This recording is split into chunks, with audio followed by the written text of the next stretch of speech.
The oldest Senate in history.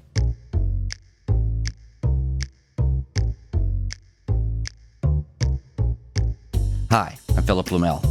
Welcome to No Uncertain Terms, the official podcast of the Tournaments Movement for the week of June 14th, 2021. Your sanctuary from partisan politics. Senator Dianne Feinstein of California is 88. Senator Charles Grassley, 87. Richard Shelby, 87. James Inhofe, 86. Pat Leahy, 81. People are living longer, and the average age is rising in many industries as older Americans are staying active longer. That's a good thing. But in politics, this trend is reaching extremes, and the reasons aren't limited to better health care or eating more salad. The Washington Post asked U.S. Tournaments Executive Director Nick Tomboulides about this phenomenon last week, and we'll do the same today. Hey, Nick. All right, so I have a copy of this article that appeared in the Washington Post on June 2nd, and they're talking about how we have the oldest U.S. Senate in history, and they ask some uncomfortable questions about what that means. First of all, I'd like to ask the question, how did we get here? Why do we have the oldest Senate in history? And this is a problem, of course, plaguing the House as well. Well, I have always identified this as a problem with the power of incumbency. The fact that not only are senior members of Congress able to avail themselves of so many advantages to stay in power, but there are also advantages that play to the voters' self-interest from time to time in a very unfair way, such as the dilemma. If I vote out my very senior and potentially decrepit member of Congress, will my district lose access to federal resources? Will we lose out on federal grants? Will my member have to step down from a committee and, we start at the back of the line because Washington is based on a seniority system? Sure. When your entrenched incumbent leaves, then they're replaced by a freshman, necessarily. Yeah. And so I think we got to this point because federal politics and Congress have basically become a game of chicken between these careerist politicians and their own voters who would really like to give all of them the pink slip, but can't because they're so trapped by a broken system. Right. And of course, as we've talked about many times on the podcast, when you have an entrenched incumbency like this that basically automatically win elections, money's just pouring in, it chases away serious competition, too. There's a long list of reasons why these elder members of the Senate can't lose elections and keep running again. And it really has nothing to do with eating wheat germ or jogging. Are you an incumbent? Do you have a pulse? Congratulations, you've been reelected. That's it. I think one of the classic cases of this is South Carolina's Strom Thurmond, right? Because he retired at age 100 from the U.S. Senate. He was in that body for 48 years. And at the end, everybody knew this, that basically his staff did everything for him. Except for maybe just that push the button to vote on the Senate floor. He retired and he died a couple months later. Yeah, we don't want Congress to look like Weekend at Bernie's. They were doing everything for him. They were propping him up. And it's not like he's going to be the last one. Congress is shattering records and not in a good way. This is the oldest Senate in American history. Dianne Feinstein and Chuck Grassley turn 88 this year. Richard Shelby's 87. James Inhofe, 86. Pat Leahy, 81. And so people are aware now this is the oldest Senate ever, and it's time for a discussion on whether that's a problem, and if so, what solutions are available.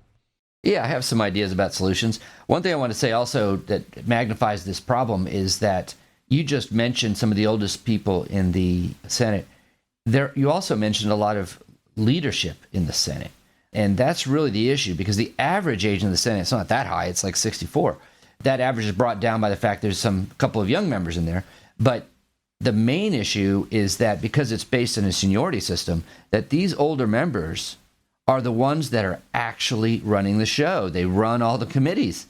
And so the problem is worse than what the average might tell you. It's really told more by these examples that you gave of Grassley and Feinstein and the others. Yeah, exactly right. It won't matter if from time to time, a young, enterprising person with fresh ideas can enter the system.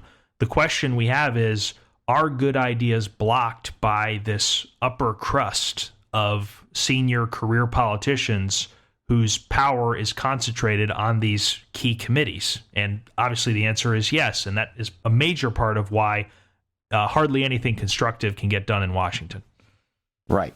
Now, back to the issue of possible solutions.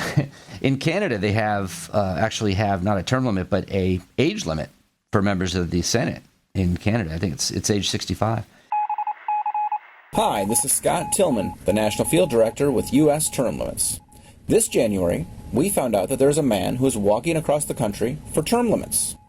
Timothy Israel, who goes by Izzy, is walking across the country, and he started down in South Florida, and he plans to end up in Northwest Washington State. We contacted Izzy and asked him to walk a couple of states for us.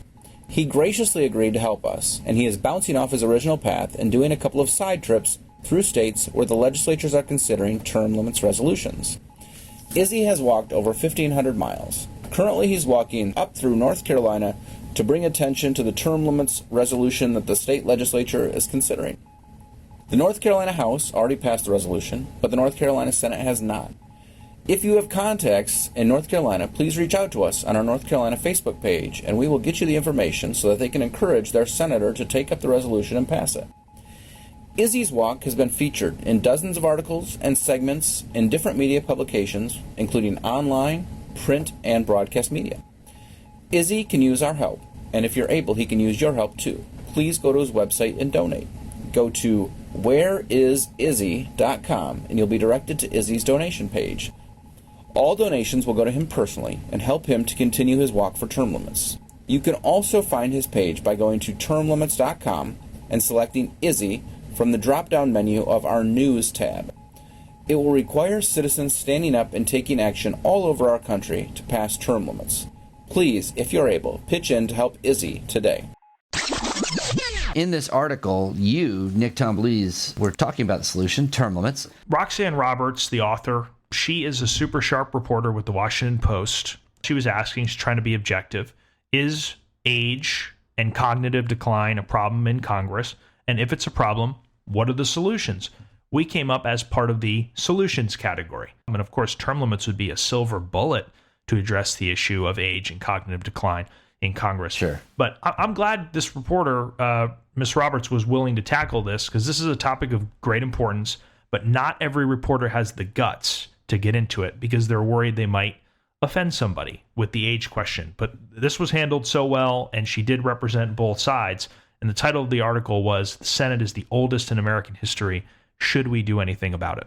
My favorite quote by you is when she talks about how senior senators' age can become painfully obvious when they're talking about things like the internet and social media and things they actually don't know anything about. And you say, we actually have a joke around here. We don't call them congressional hearings anymore. We call them commercials for term limits. That's perfect. The problem is they're so long and droning that they really become infomercials for term limits after a while. Yeah, you're right, actually. But yeah, we'll take that. I mean, you go on Twitter during a congressional hearing and you see the comments. People always post the pictures of Statler and Waldorf, those two Muppets from those two old guy Muppets in the balcony who are complaining about everything. And that's what Congress has become. And the lack of term limits is a major factor. Right before we started recording this, I did a comparison between the U.S. Senate and the Florida State Senate. Now, the U.S. Senate has no term limits. The Florida State Senate is a body that has term limits. And what I found was no one in the Florida Senate is 80, not a single member.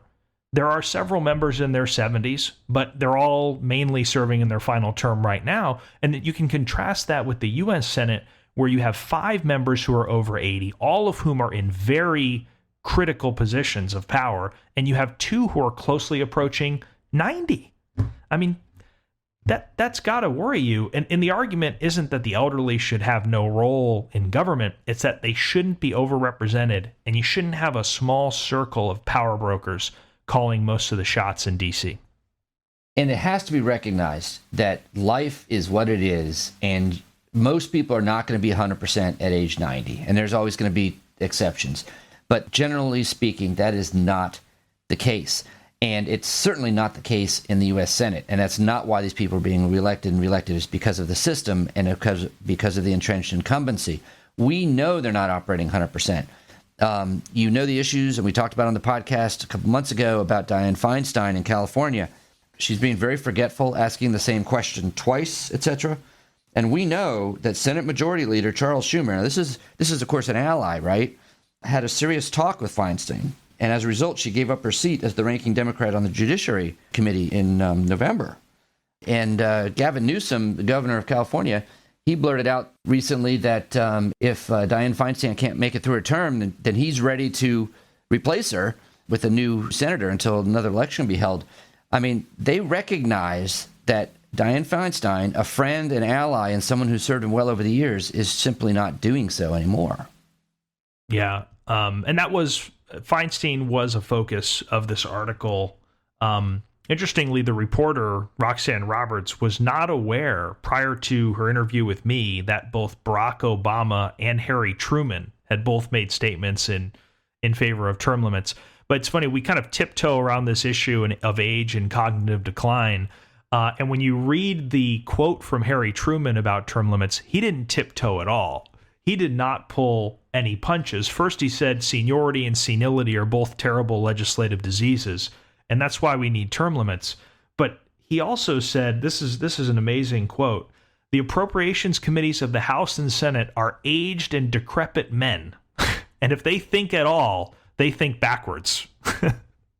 Yeah. So, he was not holding back there, and I don't think we should either in addressing this issue. I hate to end this on a sad note, but Senator Feinstein has filed papers with the Federal Election Commission for a 2024 re-election bid. Oh my God. It's true. Enough said.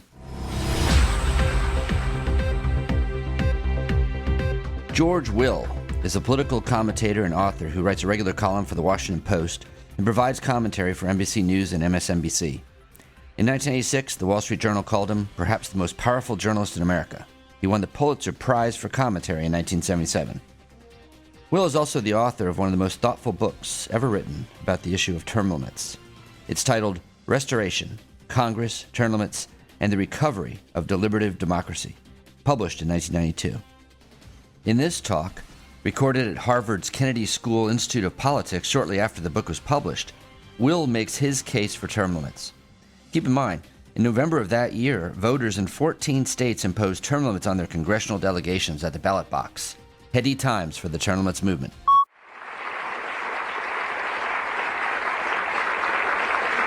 Thank you very much. Let me begin with a preemptive apology. If I'm even less coherent than usual, it's because I've just come from Seattle, where Tom Foley is suing the people of the state of Washington for having had the impertinence of voting for term limits. He's suing them in the name of democracy. It is good to be back here in this forum. I did indeed commit a lecture here that became a book sold by the dozens. Some of you may have... It's remaindered in better bookstores everywhere. And it is also true that I was once a college professor, although I don't like to have that sort of flaunted. I remember the night that Jim Buckley, my friend Jim Buckley, won renomination in 1976 for the Conservative and Republican Party to be senator from New York, and my friend Pat Moynihan won the Democratic nomination, and over at Buckley's headquarters, Buckley said, "I look forward to debating with Professor Moynihan, who I'm sure will run the kind of campaign we'd expect of a Harvard professor."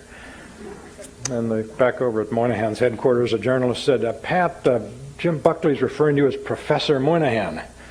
Pat drew up to his full height and said, "Ah, the mudslinging has begun."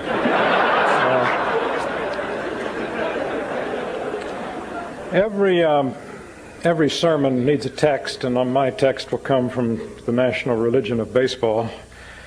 The Orioles, on whose board of directors I sit, used to have a manager named Earl Weaver, a feisty, Napoleonic little man, about 5'4", who was the scourge of American League umpires and would come barreling out of the dugout in high dudgeon, and he'd stick his nose in the chest of a much larger umpire and shout at the top of his lungs, "Are you going to get any better, or is this it?" The American people have asked that about their government and have decided that there is much room for improvement, and that one of the ways to do that is term limits.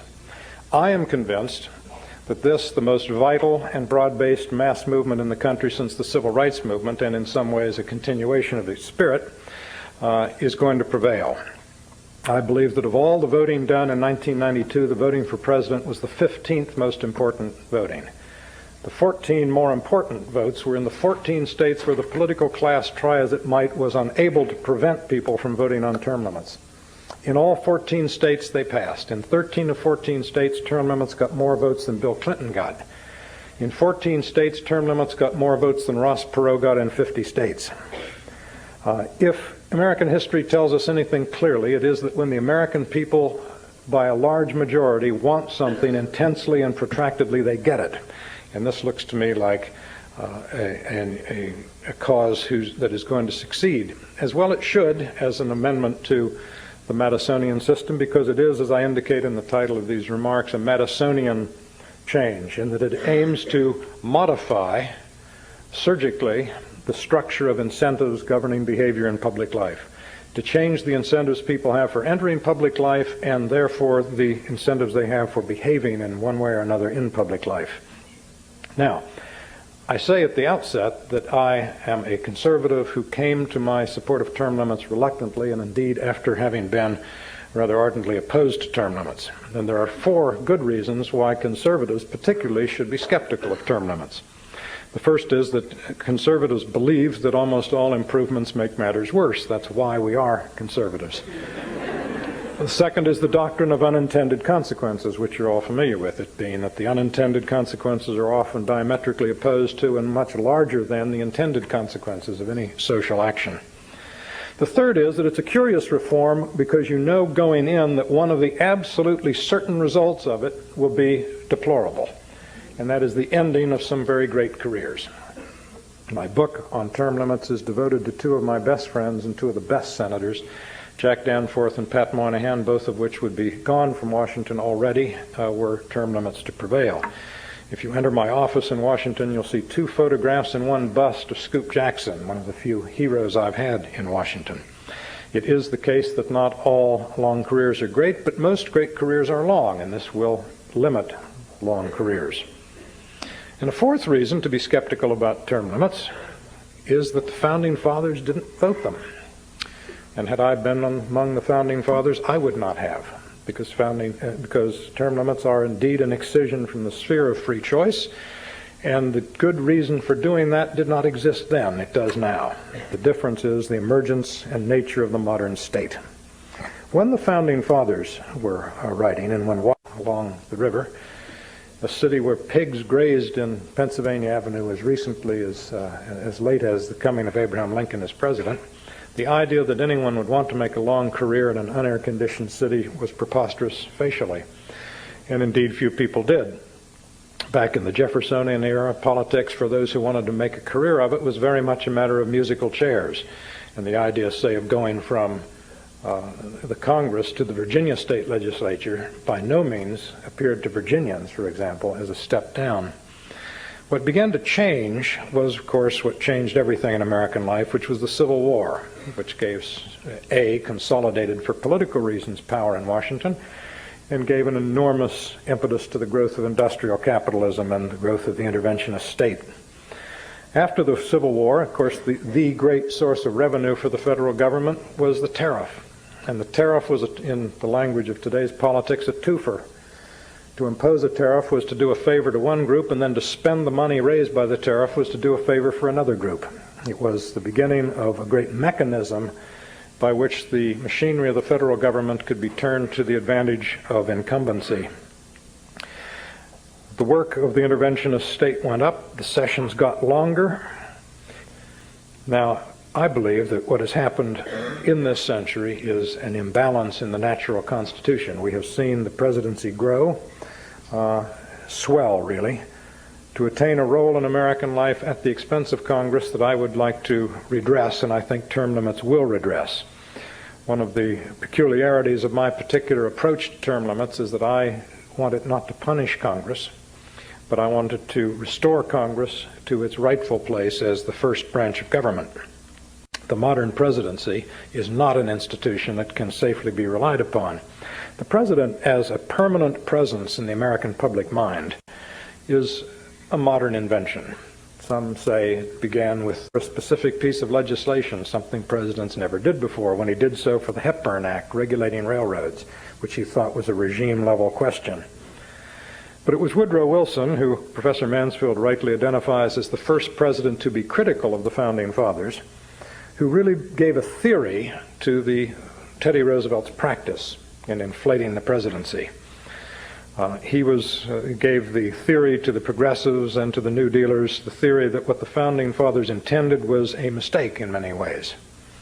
It was Woodrow Wilson who said that a president exists to inspirit the country, to be a kind of constant moral tutor, and to interpret, his word, to interpret what the people really want and would say they wanted if they were articulate enough and conscious enough of what they wanted. This led to a kind of increased plebiscitary nature of American politics surrounding the presidency. It has achieved a most grotesque form in recent years in the watery Caesarism of Ross Perot, but it is a constant tendency in American politics now, that the president is a repository of the constant will of the American people, constantly shaping and being shaped by public opinion. The problem with this as a motor for the American government and as an anchor for our public life is that the presidency is an inherently weak office. By inherently, I mean constitutionally. There's precious little a president can do on his own other than move the country by the power of his rhetoric, and by moving the country, control Congress. The problem with that is that the presidency, therefore, is a hostage to the attributes of its current occupant. Think, by the way, I'll give you an example. Think that the prime ministership of Great Britain was pretty much the same in its power and function under Clement Attlee or Margaret Thatcher, two vastly different people. But the presidency was a different institution under Jimmy Carter in the summer of 1979 and Ronald Reagan in the summer of 1981, just 2 years difference. What we have seen, therefore, is, it seems to me, reasons to doubt whether we can healthily function as a country with Congress functioning the way it is, Congress viewed by an increasingly dyspeptic public as an illegitimate institution, Congress needing restored. That was really the beginning of my slow epiphany on this subject. I did, however, I can actually give you a little autobiography here. I was in front of a group one day, I've forgotten where it was, and someone said, "What do you think of term limits?" And I gave the stock Washington answer. I said, if we had term limits, we wouldn't have seasoned professionals in Washington, and if we didn't have seasoned professionals, we wouldn't have the good government we've got. Which got me to thinking that, of course, the opposite of the word professional is amateur, and amateur comes from the French word to love, and it means someone who does something for the love of it, which is an acceptable, if eccentric, motive even in Washington. That was the beginning. Just listening to my own language was the beginning of my change.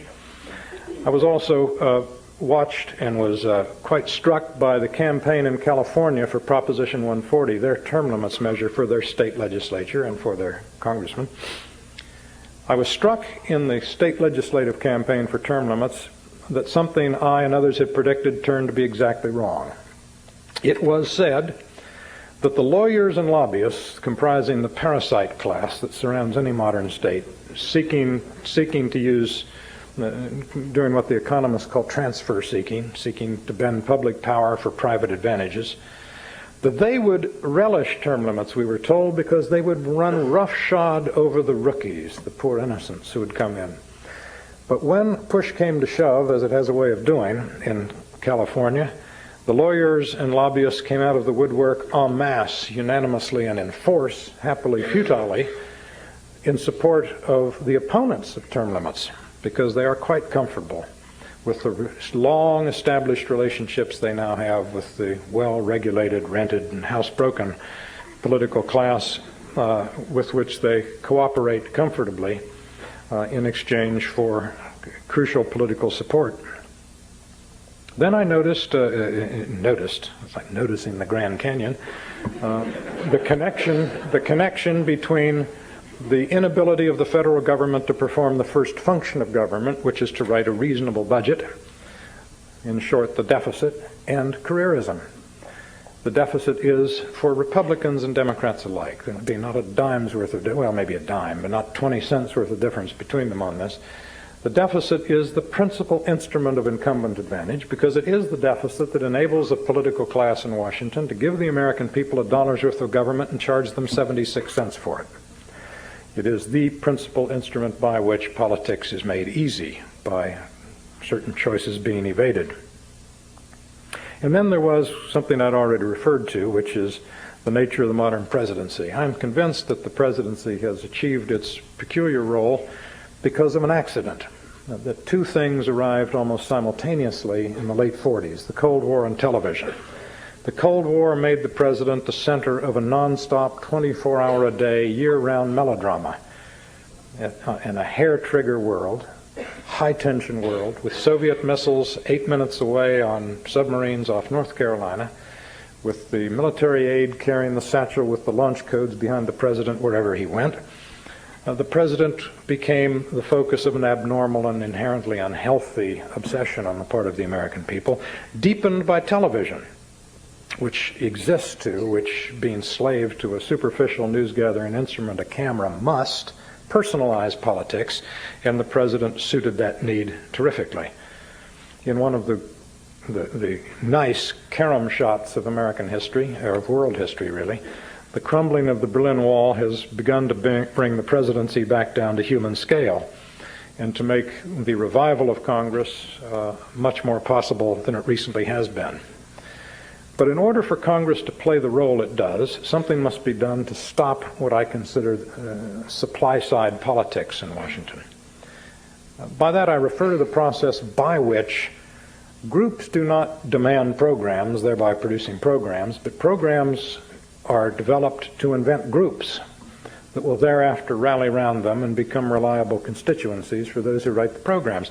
Take two examples that are familiar and have recently, as a result of some monomania on the part of me and some others, become sort of mildly famous.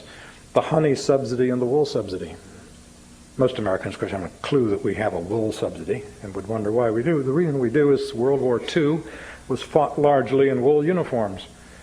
And shortly after the Second World War, the military, confronted with the possibility of another two-front war, said we'd better subsidize the growing of wool. Cold War is over. Alternative fabrics have come along, and the wool subsidy goes on and on. Somewhat limited as a result of recent hullabaloos, but on and on. Same reason we have a honey subsidy. During the Second World War, honey was valued as a sugar substitute and as a way of waterproofing munitions. War's over. But the honey subsidy has 2 more years to run when they say, and I don't believe a word of it, they will phase it out. Not that the bees wouldn't make honey even if they weren't civil servants, but we're going to test that. This is what I call supply-side politics. If I can just continue this digression 1 minute more.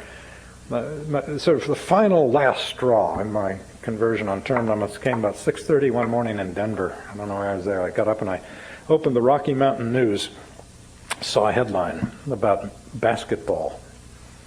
I had written a column about the Midnight Basketball League in Chicago, a wonderful program run entirely by the private sector, in which young, at-risk inner-city men aged 17 to 24 are got off the street and out of trouble and into basketball uniforms, leagues, award banquets, referees, the whole scene. They play basketball in the middle of the night, keeps them out of trouble. Good idea. I wrote a column about it, big mistake. Because in Washington, the assumption is that every good idea should be a federal program. And what the headline said in the Rocky Mountain News was, Congresswoman Patricia Schroeder gets federal grant for Midnight Basketball League. At that moment, I was reading, because I was going to review it for the New York Times Book Review, a biography of Henry Clay, and I was just serendipitously at the point where young Henry Clay fights his way out of the Kentucky wilderness and over the corduroy roads and by barge up the rivers into Washington in 1806. And the day he arrives, Jefferson is having a spat with Congress, because Congress has passed a roads bill to build a bridge over the Potomac River. And Jefferson reluctantly and against his better instincts said, all right, I'm going to sign this. But I have looked in the Constitution under the enumerated powers, and nowhere does it say Congress should run around building bridges over the Potomac. He said, I'll sign it anyway, but if you're not careful, and if you don't mend your ways, in 150 years you're going to be subsidizing basketball in Denver. Words to that effect. And I decided that term limits would be a rational response. Now, in advocating term limits, I don't want to say that term limits will make something straight from the crooked timber of humanity. It won't. But I do insist, as I say, it is a Madisonian measure. It is an accommodation to human nature and, most importantly, to the nature of the modern state. Do not favor term limits because you expect this or that particular policy outcome, because I don't know what the policy outcome would be. A lot of supporters of term limits say, if you have term limits, you will reduce federal spending. I don't know that that's true, and there's a good reason to doubt it. Because today, under Congress as currently constituted, the strongest political passion, arguably the only strong political passion in the country, is taxophobia.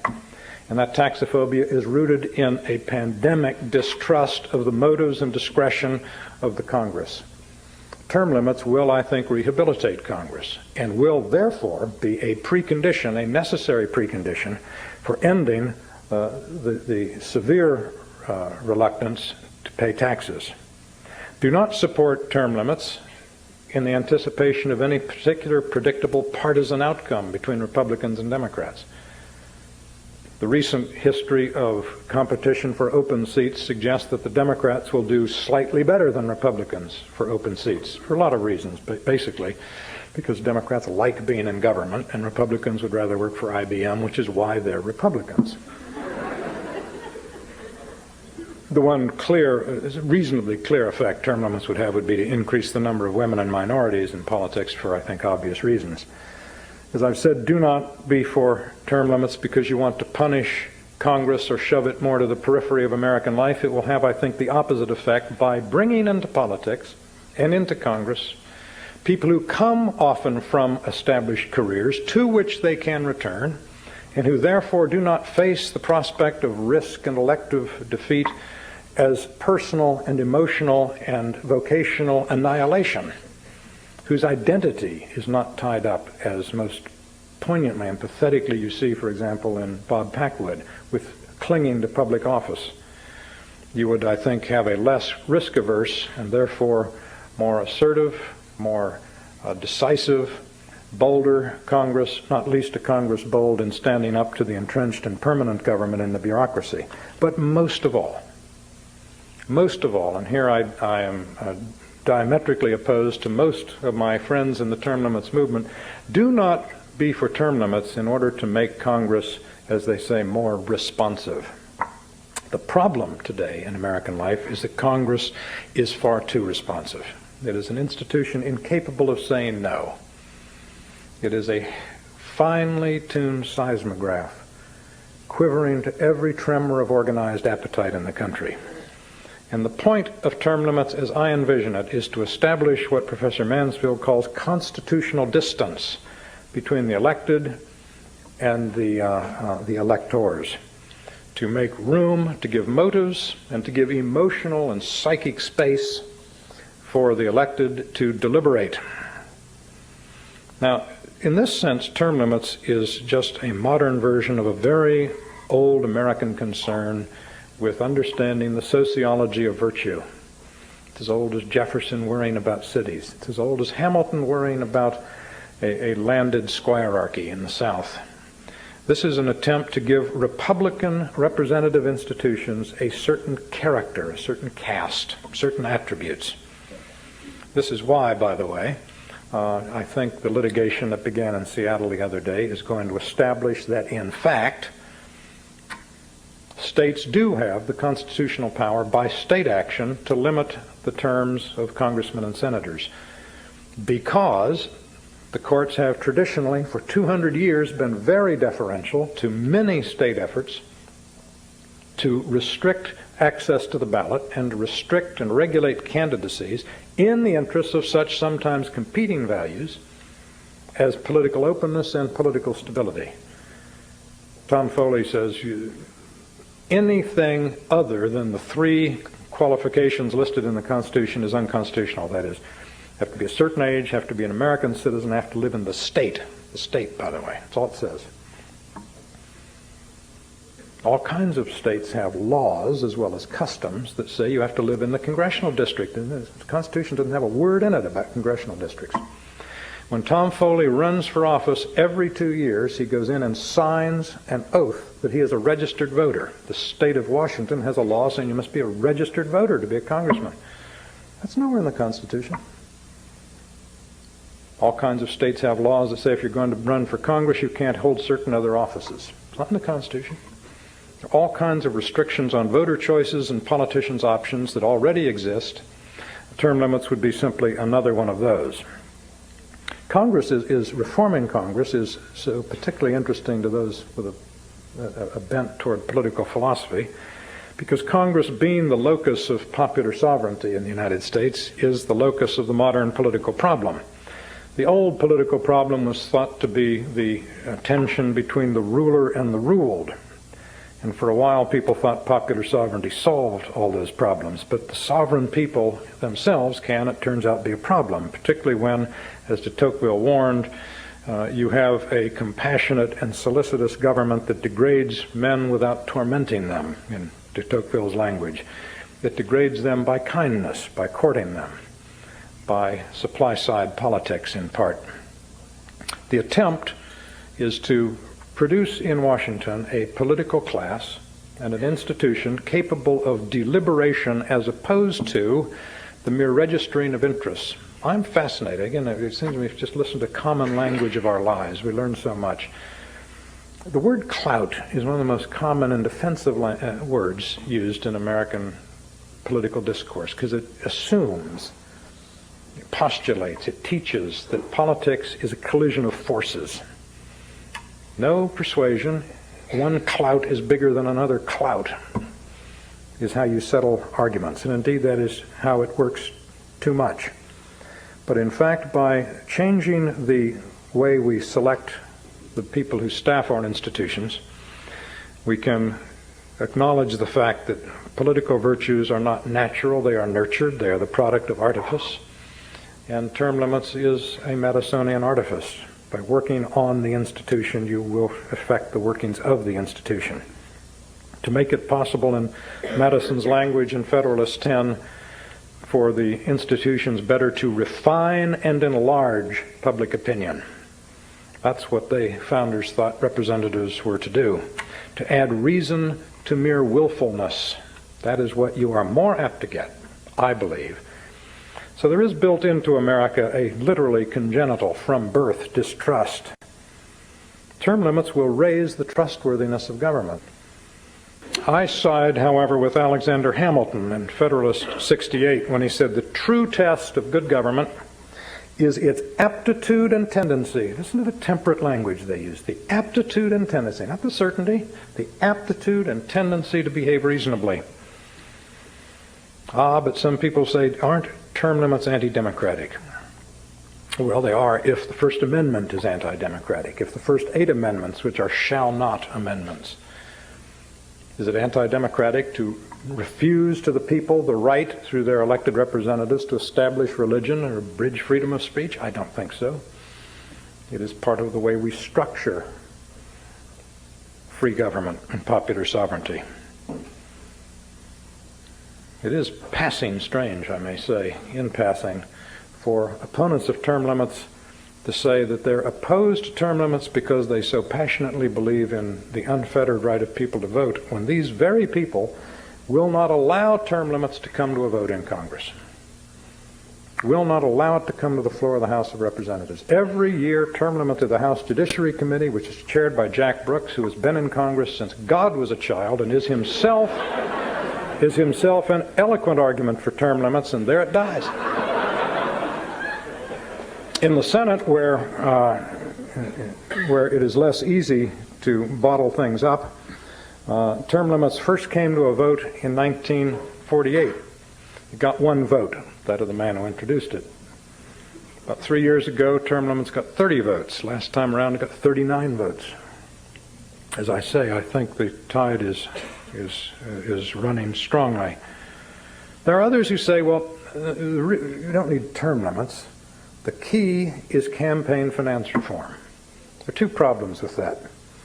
The terrible campaign finance rules that we have now, at least the people who say campaign finance reform is the key say they're terrible. The campaign rules we have now were written by incumbents. The next set of rules will, by definition, be written by incumbents, and they will not be written to handicap incumbents. Furthermore, all campaign finance rules, in my judgment, that restrict either political spending or giving are, by the logic of the Supreme Court, unconstitutional because they ration the permissible amount of political speech. That's my view. The Supreme Court lags behind me on this on so many other matters, but I think we'll come around one of these days. It is finally said that and I'm really just touching on these things so we can argue about them in a moment, it is said that government is so complicated nowadays that we need the expertise of people who've been there a very long time in order to run it. Two responses to that. One is maybe if that is what we need for that kind of government, we shouldn't have that kind of government, but I will pass that over. I will simply say that being a senator is far less demanding and far less complicated. Running a congressional committee, being a representative of any congressional district, far less demanding than being, say, Secretary of Health and Human Services or of the Interior or the Treasury or Attorney General or anything else. And those executive branch departments, huge, sprawling, and consequential, are generally staffed by people who come to Washington from the private sector, stay 4 years or so, and leave. So the idea of expertise seems to fail. Today already we have 15 states have enacted term limits. Those 15 states have 40% of the American population. This year alone, Los Angeles in June, New York in November, the two largest cities in the United States voted term limits. And that, in very short compass, is the case for term limits. Thank you very much.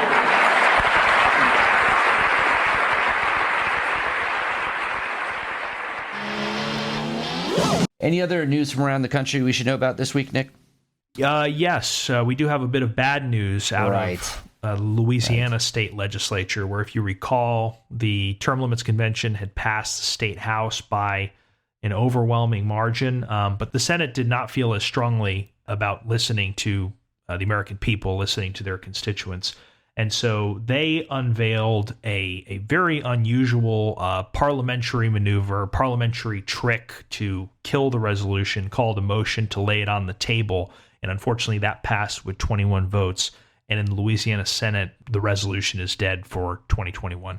Well, we have our fingers crossed, but maybe that one's now not the most likely prospect for our next victory. This was a big year. You know, we won West Virginia completely, and we also won half of Louisiana. Now we lost the other half, but we won half of North Carolina, half of Tennessee, half of Georgia, and we're alive in Pennsylvania. So revising the question I asked in the previous podcast, what state do you think is going to be next to pass the term limits convention bill? I would put my bets on North Carolina or Pennsylvania. Okay. I think both are very viable. Pennsylvania is a year-long session, and so there's no rush to get it done right now. Okay. Like if the legislature is not willing to bring it up right now, they can always bring it up later when their docket is a little bit more clear. Mm-hmm. North Carolina is the other one. They are in session until mid-August, and so they have some time to operate. The key there will be seeing whether Senate President Berger and Committee Chairman Rabon are willing to give the resolution a hearing or not. Because we believe if it can get to the floor and the members have an opportunity to vote on it, it will pass. But right now there are a few gatekeepers who have to make that decision. Okay. And I note also that in the case of Georgia and North Carolina and Tennessee, those half victories, if we can't nail it down this session, will carry over to next year, so we don't have to re-win those chambers. So we got a lot still alive here, even though we lost in Louisiana. And to be clear, if I didn't make it clear, we're talking about the term limits convention, the application by the states calling for an amendment writing convention limited to the subject of congressional term limits. And by the way, stay tuned, because in the next few weeks and months, we're going to have some big announcements to make in all of these states that are still alive. So stay tuned. Stay tuned. Thanks for joining us for another episode of No Uncertain Terms. The term limits convention bills are moving through the state legislatures. This could be a breakthrough year for the term limits movement. To check on the status of the term limits convention resolution in your state, go to termlimits.com/takeaction. There, you will see if it has been introduced and where it stands in the committee process on its way to the floor vote. If there's action to take, you'll see a Take Action button by your state. Click it. This will give you the opportunity to send a message to the most relevant legislators, urging them to support the legislation. They have to know you're watching. That's termlimits.com/takeaction. If your state has already passed the term limits convention resolution, or the bill's not been introduced in your state, you can still help. Please consider making a contribution to U.S. term limits. It is our aim to hit the reset button on the U.S. Congress, and you can help. Go to termlimits.com/donate. termlimits.com/donate. Thanks. We'll be back next week. Find us on most social media at US Term Limits. Like us on Facebook, Twitter, YouTube, LinkedIn, Instagram, and now TikTok.